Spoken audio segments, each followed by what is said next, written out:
we're back, and we have another interesting role because we have the professor, Brock Larson, going up against a newcomer to the channel, Jimmy. Jimmy is humongous. He's a heavyweight that wrestled in his past, he's done pro MMA, and he's also done pro boxing. And today, he's trying to roll with the professor to see how he's doing in his grappling as he's making a comeback. Jimmy is immediately moving into Brock's half guard, and we've all seen that Brock loves to be in half guard, but it's going to be a little bit different when you have somebody this large on top of you. We also get to see Brock use more energy in this round, and he's even going to throw some strikes at Jimmy, but you're going to watch the whole video through if you want to see that. When he's going up with people that are actually larger than him, he gets to unleash more of his power just like he did in the last video, and it makes for a much more entertaining round. Now when Jimmy is grappling, he uses a much heavier MMA mindset. This means you're not going to see him do any de la riva or fancy back takes, which I'm sure you can imagine based off his stature, but he is going to do a lot more top control, and a nice way to do this is to try and control with your head. Your head can create a natural wedge between you and your opponent, and this allows you to control the inside space. It's smart to do this against Brock because Brock will abuse the inside space if you give any of it to him. Unfortunately for Jimmy, even if you have a good game plan, that doesn't mean Brock isn't going to figure it out, and Brock's going to pummel inside, and this allows him to get to the underhook. Once he has the underhook, he can start to move around Jimmy much more effectively, although Jimmy still has quite a bit of weight going forward against him. With this underhook, Brock is actually choosing to go into full guard instead of half guard, and then we speed this up because they stall for a little bit from this position.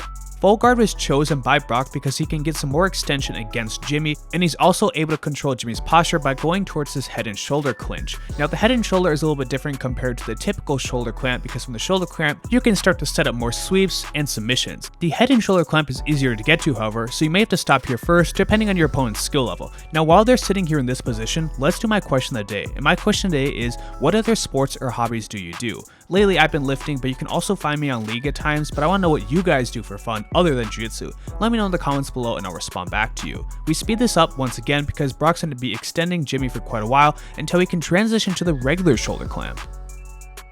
It doesn't take Brock too long to go from the shoulder clamp into a better position, but instead of going for a sweep, he's actually going towards the straight arm lock. He turns onto his right hip, applies a little bit of pressure towards the elbow, and he gets a quick tap from Jimmy. Now you're probably all wondering if Brock ever gets pushed in the gym, and the answer is pretty clear. He doesn't get pushed at all. He's able to beat everybody up pretty easily, and I'm pretty sure if he were to roll with me in another black belt, he would beat both of us before we could beat him. Jimmy goes for a nice cartwheel pass, and it works for half a second against Brock, but then Brock is able to retain half guard. Brock moves into the full guard once again, and we're going to see something pretty familiar. Once he's in the full guard, he decides to control Jimmy's posture once again, pulls down the neck, and he hits another shoulder and head clamp. We can also see that Brock is already starting to extend him. Now he does it in a little bit interesting way. He uses his left way to extend with the butterfly, but then he doesn't keep his butterfly hooks in. He puts his feet on the hips instead, and this is smart because it's hard to extend such a large opponent like Jimmy. As Brock is starting to put his right forearm on the forehead so he can switch to the regular shoulder clamp, Jimmy's doing a nice job readjusting, and he's able to free himself from that typical head and arm clamp, only to be trapped in another one. What Brock does differently this time is he shifts out to the side and he's putting himself in an arm triangle position. But if you think you can arm triangle Jimmy from bottom and guard, that is going to be an impossibly difficult task because Jimmy is extremely wide.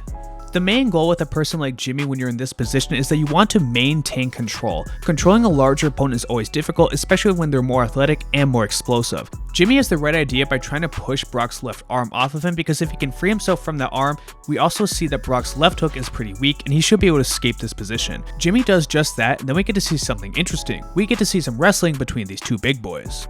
Now something important to take note of is that our walls are padded, and that's for a reason. All the grappling in our gym, we typically like to incorporate the wall when we can, at least during the rolling. So you should expect to see some wall wrestling between these two. Now it's pretty obvious that weight matters when you're doing jiu-jitsu, but weight matters so much more when you're doing wrestling. The pushing power between two guys is so much different when they're larger than you. Jimmy is pulling Brock in with an overhook, and then he goes for a big outside trip attempt. However, Brock springs back up like a cheetah, and he even goes for his own reshot. Unfortunately, Jimmy pushes him off very easily, and we're going to start to see that they're circling towards the wall. Going towards the wall is extremely important between these two because Brock has a much better offense when he can use the wall to help him out, and so does Jimmy. Now the camera quality is going to change because I had to go from my gimbal to handheld as I stitch the two rolls together. Jimmy's looking for a big double leg against Brock. He gets him towards the wall, lifts him, and easily picks him up and pulls him down to the mat. But Brock doesn't like to be on bottom for too long, especially against the wall when his neck is getting jacked up, so he's going to use that same right side underhook we saw earlier. He's going to go to the side, he's going to gloat a little bit, and get behind Jimmy. Yeah, baby! Now when Brock is behind you in the turtle position, it is grinding time, and all that extra weight that Jimmy has is not going to help him out at all. He's trying to stand up and explode out of here, but Brock's going to insert his left leg in between the two legs, and now he's going to lean on Jimmy. And this sucks being on the receiving end, because you have to carry all of their weight plus your weight as you're trying to escape. Brock is able to pull Jimmy down, and he also is setting up the left hook to enter for control as he takes the back.